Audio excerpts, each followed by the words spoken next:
మంత్రులు ఎమ్మెల్యేలు పార్టీ నేతలతో సీఎం చంద్రబాబు టెలికాన్ఫరెన్స్ నిర్వహించారు. త్వరలో నామినేటెడ్ పోస్టుల భర్తీ చేస్తారన్నారు. కక్ష సాధింపులకు పాల్పడొద్దని సూచించారు.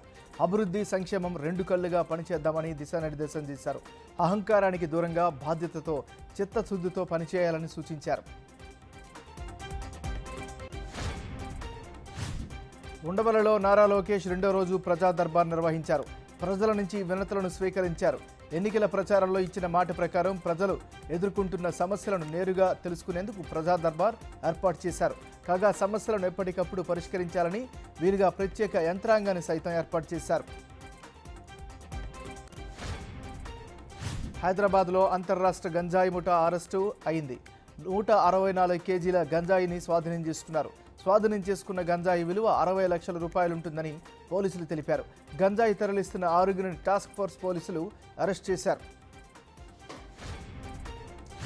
తెలంగాణలో మందుబాబులకు పోలీసులు షాక్ ఇచ్చారు. బహిరంగ ప్రదేశాల్లో మద్యం తాగొద్దని సూచించారు.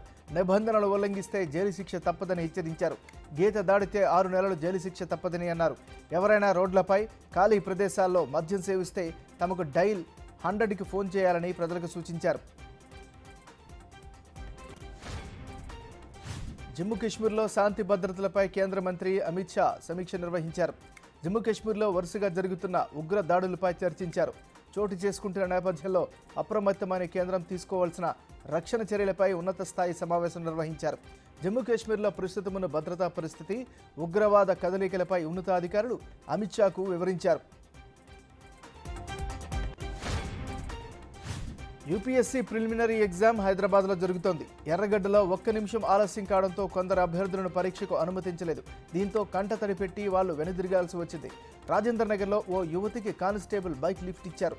దీంతో ఆమె సమయానికి ఎగ్జామ్ సెంటర్కి చేరుకుంది.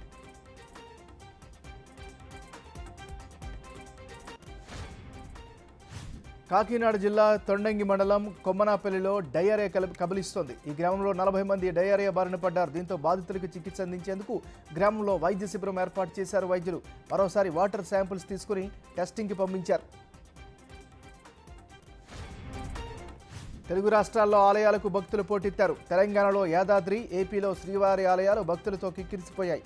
తిరుమలలో స్వామివారి దర్శనానికి 30 గంటలు పడుతోంది. యాదాద్రిలో ఉచిత దర్శనానికి 3 గంటల సమయం పడుతోంది. ఆదివారం సెలవు కావడంతో ఎక్కువ మంది భక్తులు ఆలయ బాట పట్టారు.